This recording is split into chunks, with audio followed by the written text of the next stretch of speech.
A more interesting question about this is probably this one, is this. Gx of t. So what if I give you the generating function? What can we establish? All right, what can we establish?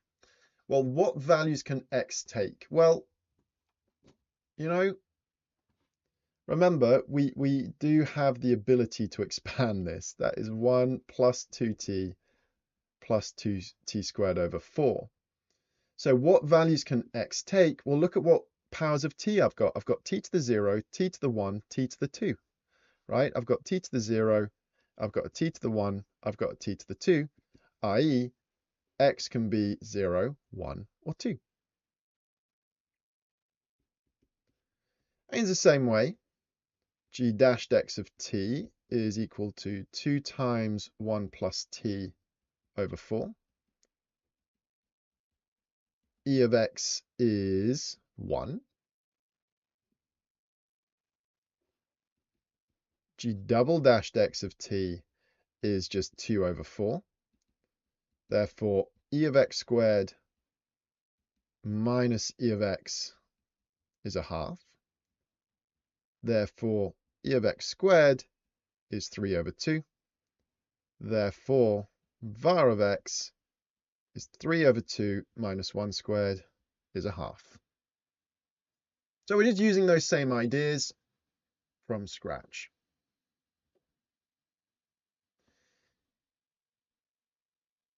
Three.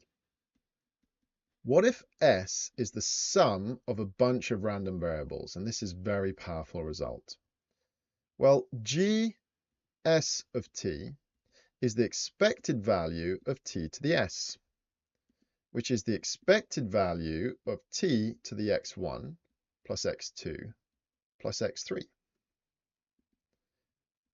Now, rules of exponentials, that is t to the x1 times t to the x2 times t to the x3.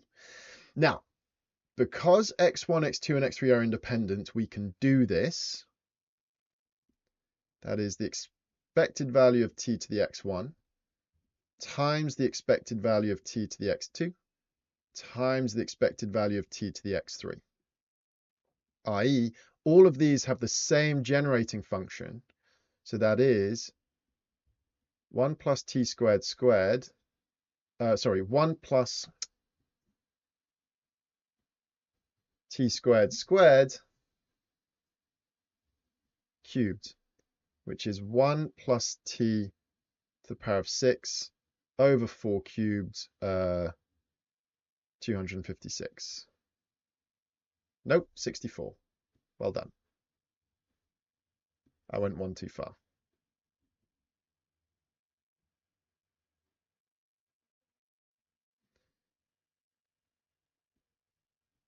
Okay, so basically, so long as your variables are independent, you can just multiply. If you want to add them, you can just multiply their generating functions, which is really, really cool.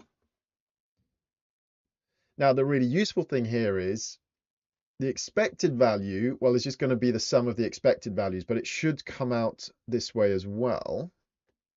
So that's going to be 6 times 1 plus t to the power of 5 over 64.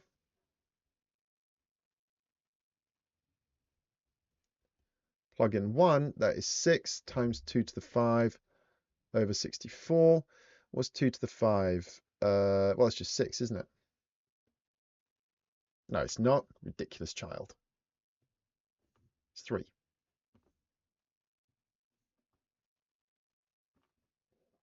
And we can do the same thing for var.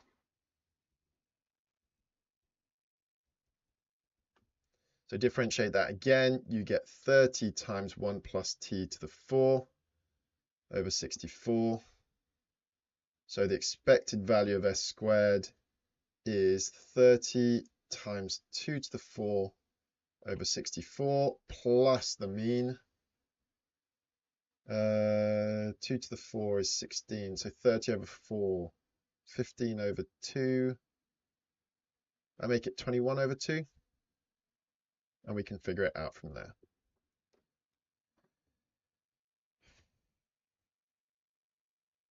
.30 over 4 plus 12 over 4 is 42 over 4, 21 over 2. and therefore var of s is that minus 3 squared. Oh, 3 over 2.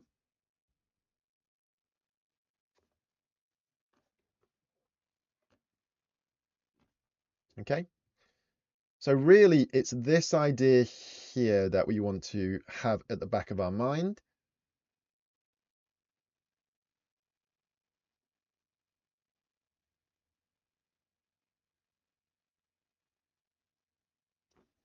All right, and we can sum it up with, if you want the generating function of the sum of n different of the same random variables, it is just the generating function to the power of n.